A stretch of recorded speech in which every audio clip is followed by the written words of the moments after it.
Hi guys, it's Matt, your host of the FPL show on Gallowgate Shots YouTube channel. You will not believe the effort that I've had to make this video today. You will not be able to dream it in your head. It was that crazy. Pretty much my laptop is terrible. So yeah, I'm here to bring you all of the wonderful news to the side of our beautiful takeover. Although I am going to tell you that Jesse Lingard is going to sign for us and that Haaland's going to be playing alongside him, it's going to be an absolute dream. All jokes aside, delighted at the takeover, but I'll let all the other guys talk about that. I'm going to stick in my lane, and we'll talk about the Gallowgate Shots Mini-League. My game week 7 was absolutely atrocious. I got 30 odd points, which is an absolute disgrace. I made 2 transfers for a -4. I brought in Alonso, who didn't play, and I also had Chris Wood, who got 1 point. So yeah, whatever happened, I ended up with -3 points from that transfer, and now I'm stuck with Alonso, who probably won't play next week either. Wonderful times. My Chris Wood punt against Norwich didn't work, and he's now playing Man City, so he's definitely sitting on my bench this week. I'm now 60 points behind the leader. Hopefully I can catch up, but it's looking a bit bleak. Speaking of our leader, we have a new leader. It's Matt Smith, who you might have heard in my videos before. He has been about the top 3 since the very beginning. He is having an absolutely storming season. He's got 50.4 points this week, which is incredible for this game week. It was an absolute train wreck. So you've come out with 50 plus points and you've had a great week. He's on 514 points overall. So for being on 500 points already after 7 game weeks, again, you do having an absolutely incredible season. So well done. His overall rank this season, when I checked it out, is great, and it's a testament how good our league is at the minute. He's currently 1,438th out of 7 million people. So well done, Matt. Like, that's crazy heights. So I'm hoping I can join you at some point. But I'm currently 300,000. I was on the verge of getting top 100k last game week, and I've dropped right out of that. So well done, Matt. Absolutely amazing work. I would love to be able to sit here after game week 38 and say that we had somebody in the mini league actually won the whole damn thing. But let's see where it goes. Manager of the week this week, it's Gavin Ems. So he got 82 points. So I got 30 points, or 30 odd. He's got 82 points. And when I looked, he had a game week rank. So what I mean by game week rank is, wasn't just obviously overall so far this season. For that one game week, with 82 points, he was 296th out of everybody. I've never seen, I don't know anybody who's got any higher than that for a game week rank so far. So well done, Gavin. That's incredible. That took you from 230th in the Gallowgate Shots League to 103rd, which is, again, really, really good. So well done, Gavin. Great work. I'm going to, mostly in this video, I'm going to be looking at the top 5 assets who have gone under the radar so far this season. So what I mean by under the radar is people who are considered differentials, people who aren't well picked. So the guys who are under 20% owned. So I'm going to start off by telling you number 5, so I can build up a bit of suspense. And that's Heung-Min Son. Now, the guy is incredible. He was brilliant last season.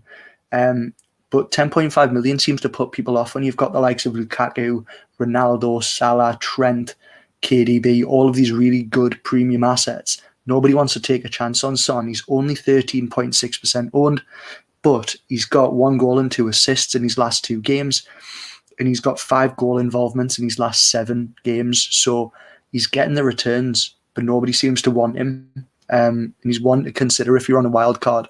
I think he plays some poor team next. I do think you'll get some joy against us on the break, but hey-ho, we'll get to that at some point. Number 4 is one of Rafa's Evertonian lads. It's Andros Townsend. We know him all too well. He's only 7.4% owned. Now, He's averaging 8.5 points a game for the last 4 game weeks, which is incredible. He's only 5.6 million. He's involved in everything. Now, when Dominic Calvert-Lewin comes back, he's going to be getting on the end of all these Townsend crosses. So I'm expecting him to continue this and keep getting assists and goals, because everything does seem to go through him. And he was brilliant for us. He just seems to like working underneath Rafa Benitez. So definitely want to keep an eye on. I find it ironic that everybody at the start of the season was going towards Damari Gray when we all should have went towards Andros Townsend. So he's definitely one to keep an eye on. Still fancy Heung-min Son as well to keep getting those returns. So definitely two to keep your eye on. Number 3 is Doucouré, again of Everton. Now, he's had an unbelievable start of the season. He's 6th highest point scorer for the whole game so far. And that is Doucouré, the defensive midfielder. He's got 6 goal involvements, so that's a goal or assist in the last 7 games. He's picking up loads of bonus points too. And he's only 5.7 million, so similar to Andros Townsend, he's definitely a budget enabler. If you bring him in for somebody else who's quite highly priced, you'll be able to spend that money elsewhere. And he's only 6.8% owned. So the problem with Doucouré is because he plays so deep and Everton's fixtures aren't the best going forward. I can't see him carrying on at the rate that he's going at. Whereas for 5.6, Andros Townsend, I'd be happy with him getting the odd assist. I can't see Doucouré doing the same. I don't see it. And it'll be 5.7 million just sat there picking up the odd 3 points every week, which you could probably get the same for like a Brownhill for 4.5. So yeah, Doucouré I would avoid from now. You've missed that boat. Forget about him. Concentrate on somewhere else now, I think. Number 2 is a bit of an obvious one. It's a Man City asset. It's João Cancelo. Now, for a Man City defender and a guy who was so popular last year, raking in the points, he's only 18.8% owned, and he's the 5th highest point scorer in the game already. Now, Man City have been good, but they've not been exceptional yet. They've not really steamrolled many teams, and Cancelo is still 5th highest point scorer among all players, and he's less than 20% owned. Now, I've definitely got my eye on him as a Alonso replacement. He's got 6.2 points per game already, and he's got 2 12 points hauls already. So the problem with Cancelo is obviously with Man City, he's going to get rotated quite heavily, especially with the Champions League. However, the bright side is that Benjamin Mendy is now playing for Prison FC, and he's not going to get a chance to get in the team. So Cancelo looks like he's going to be a mainstay, fingers crossed, in that team.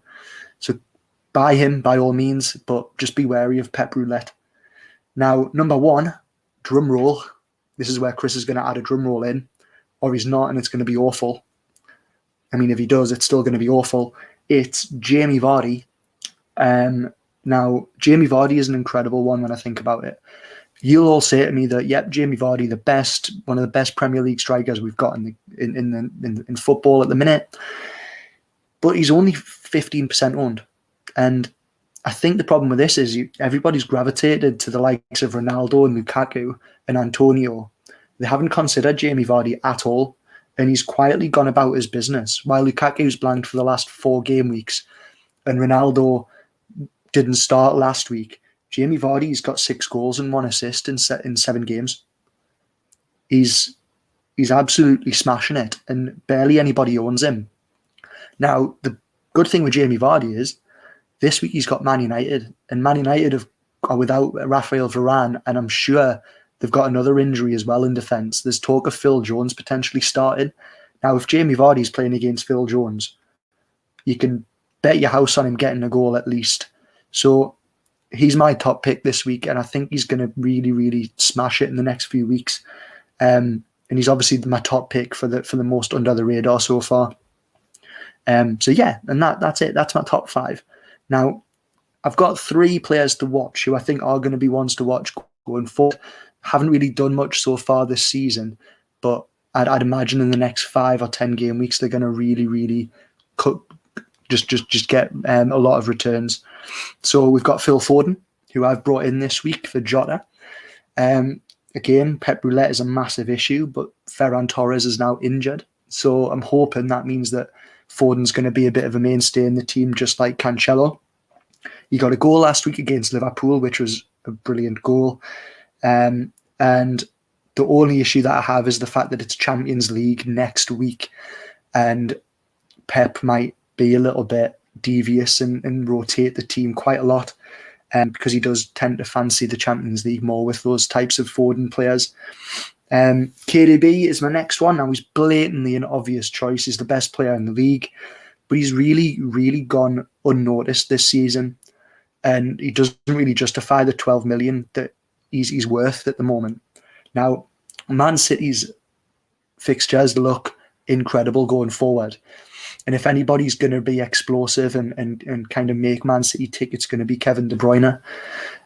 If you want to try and gain some momentum on other players, if you're on a wild card, there might be a bit of a consideration to make whether you go with Lukaku up front, or whether you maybe drop Lukaku down to an Antonio or a Vardy and use your money to upgrade to Kevin De Bruyne. It would mean that you would be without Lukaku, who's going to be mega, mega owned in the next few weeks. But it might be a bit of a shrewd move. I wouldn't have the balls to do that myself. I'm going to be sticking with Lukaku. But if you are a madman, maybe go Kevin De Bruyne. But don't blame me if it goes tits up. And my less obvious pick now, I mean, I've picked two Man City players, I'm aware of that. It's kind of hedging me bets a little bit. Bruyne of Brentford is my one to watch. Number one pick. He's a midfielder in the game, but he's playing a striker. He's the third highest midfielder in FPL for XG in the last 6 games. The only two players who are ahead of him are Mane and Salah. So that tells you everything. The guy's getting in great positions and getting some good shots away. And Brentford's fixtures look absolutely fantastic in the next few weeks. So he's definitely one to consider. If I didn't have an Alonso-shaped fire to put out in my team, and possibly more fires to put out in my team, like a Chris Wood fire, actually, Chris Wood could go out for him. So yeah, that might be coming up soon. But yeah, so I've definitely got my eye on Bruyne and Burmo, got my eye on Cancelo, and I've just brought in Forden. So you can see where I'm going with my transfers in the next few weeks. So yeah, we'll move swiftly on to questions. You wouldn't believe I've done this video already, would you? We've got a question from HM Benjamin. Now, he's asked me for an injury update on Trent Alexander-Arnold, Rudiger, Jota, Rafinha and Lukaku. Now, this is the problem with international breaks. You get a lot of injuries or fake injuries. The reason I say that they're fake is because you can bet that managers have been on the phone to international managers and requested that they bring their players back early so they don't get injured for real. It happened last international break. Lukaku had muscle fatigue, similar to what he has now, and he was totally fine for the weekend. And that's the same case for Lukaku. I'm pretty sure Lukaku will be fit. Same goes for Rudiger, actually. Now, there was talk of a back injury with Rudiger, but I wouldn't be surprised if that's just Tuchel pretending and he ends up playing with Lukaku in Chelsea's next fixture. Trent Alexander-Arnold has been confirmed fit. So is Jota. Now, Rafinha is a funny one because Rafinha's in Brazil. He's started their last friendly, I believe. And he's now got not a lot of travel time to get back for the weekend and train with Leeds and go through travel restrictions possibly. So I wouldn't be so sure that he plays. He might be benched, I don't know. But if I owned him, I wouldn't be playing him at all. I'd be having him benched because it's a bit of a headache that I wouldn't want. So yeah, hopefully that helps you, HM Benjamin. I mean, best thing I can say to do is look out for the press conferences on Friday and Saturday. They'll give you the most information. Yeah. So my last question is from SoCal Geordie, Shade, who does another video on Gallowgate Shots YouTube channel, which is the United States. It tells us all about how the same fans from across the pond think about Newcastle United at the minute. It's absolutely fantastic, so you need to check it out. Shade says that he's on a wild card. He's got an idea of either having Vardy or Antonio. Now, he can't have both. He says he's already got Vardy in. He's wondering whether he should drop down to Antonio and use that money to get Douglas Luiz upgraded to somebody else. It's really dependent on your team, Shade, because Vardy, like I've mentioned previously in the video, I think he's going to do really, really well in the next few weeks. Like, he's really going under the radar. Antonio's problem is his ownership. He's so highly owned that if he scores and Vardy doesn't, then you're going to drop like a stone in the leagues. So it's one to think about. I think Vardy's better. He plays in a better team. In terms of upgrading Douglas Luiz, it depends where Douglas Luiz is in your team. If he's second sub, then I wouldn't worry about him too much. I would just keep him second sub and be happy that he's going to tick along and get 2 or 3 pointers every week for 4.5 million. If he's first sub or even getting in your team, you need to upgrade him. I would drop down to Antonio and look at getting someone like Saka, who's also in my team, or Smith Rowe, because Arsenal's fixtures look absolutely great. So yeah, it's a tough one to think about, Shade, to be honest. It is totally team dependent. I hope I've helped you out a little bit there. If not, send me a message and I'll help you out. Send me your team if you want. But he also says that he's got Son, Salah, Rafinha, Cancelo and Lukaku. So to be honest, there's worse positions to be in, Shade. It looks like you're pretty well set. Now, I've made it through a video and it hasn't gone off. It hasn't died. My audio, hopefully, is okay. Thank you for sticking with me. I hope you've all listened intently to the whole thing. And yeah, I'm really delighted with how well you guys are doing in the mini-league. Like, Matt and Gavin, you guys are the ones to beat at the minute. And yeah, I'm hoping that I can actually do a decent job this week and get more than 38 points or whatever it was. So yeah, hope you guys are enjoying all the buzz around the takeover. If you're at the game on Sunday, I think it's going to be a tearjerker, but yeah, enjoy yourselves. If you're going to wear a tea towel on your head, at least be respectful, for goodness sake. But yeah, enjoy. Ciao for now.